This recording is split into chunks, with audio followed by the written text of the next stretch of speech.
Bonjour, c'est Gilles sur boursicoté.com. Voici l'analyse technique Forex et matières premières pour cette journée du vendredi 27 mars 2015.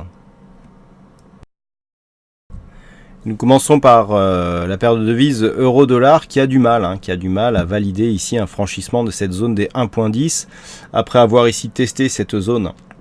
On va même dire indice 50. Après avoir testé cette zone ici sur une hausse ici assez rapide qui a tout de suite perdu de la vigueur, on est revenu chercher moyenne mobile et puis on testait ici la rupture de cette zone de résistance. Force est de constater que cette rupture n'a pas provoqué de reprise de dynamique. On est resté sur quelque chose de très neutre et on s'est même payé le luxe ici de revenir sous les 1,09 et de revenir chercher donc dans la journée cette bande de Bollinger inférieure avec donc alors que la dynamique aurait dû ici se renforcer pour valider la cassure, une invalidation, puisque ici d'un point de vue court terme, on invalide le mouvement au moment où justement il arrive à sortir de cette phase. Alors comme je vous l'avais indiqué, si on assistait à une réintégration trop puissante, qu'on viendra peut-être de réajuster ici cette zone de résistance, c'est que nous sommes tout simplement dans l'épaisseur du trait, nous n'avons pas eu de cassure significative qui pourrait justifier ici un changement de tendance.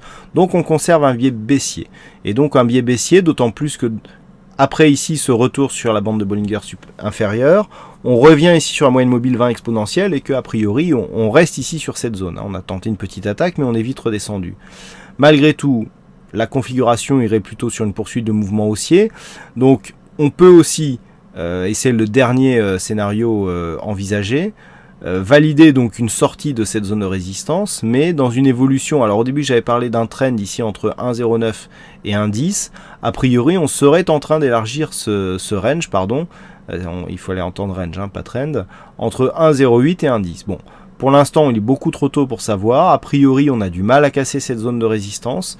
Si les cours ici, après avoir évolué sous cette zone des 1,09 qui était précédemment un support, commencent ici à rebaisser, bien sûr une rupture des 1,08, on invalidera la sortie de cette dynamique et on considérera ici que nous avons eu une fausse cassure avec un risque d'un retour ici sur cette zone de point bas au niveau des 1.04. Alors on était un plus bas donc sur cette bougie, je le rappelle, à 1,0462.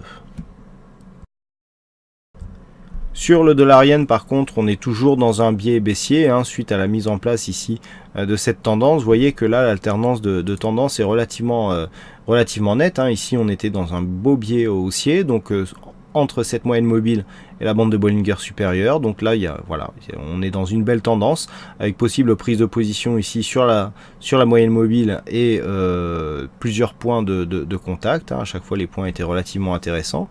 Lorsque la tendance ici se neutralise, avec des contacts ni l'un ni l'autre, mais je veux dire quasiment équivalent entre la zone haute et la zone basse par rapport à la moyenne mobile. Ici mise en place avec pression sur la bande de Bollinger inférieure, retour sur la moyenne mobile 20 exponentielle. Ça en général c'est le premier point de contact qui permet une prise de position dans le sens de la tendance baissière et ensuite on déroule et vous voyez que l'amplitude ici était relativement intéressante. Donc on est toujours dans une continuité baissière puisque suite à cette attaque ici de bande de Bollinger inférieure marquée ici d'une bougie en hors-bol sur cette phase, on a la bougie hors-bol et ensuite on réintègre. On avait eu d'ailleurs la même chose sur cette phase. Alors c'est vrai que les bougies hors-bol c'est quelque chose que j'utilise de temps en temps. Vous voyez là on a une bougie ici qui s'intègre intégralement à l'extérieur des bandes de Bollinger et tout de suite hop une réintégration. On a eu le cas là deux fois d'affilée en H4. Donc suite à ces réintégrations, on revient ici, mais on ne revient que sur la M20.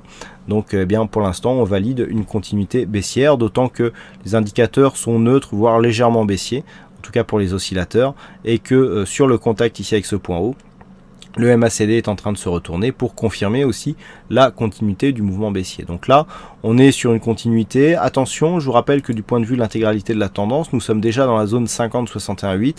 Donc si on valide ici une rupture de ce retracement à 61,8% de Fibonacci qui se situe à 118,22, eh bien on aura une probabilité forte de revenir ici sur un retracement total, à savoir les 115,86.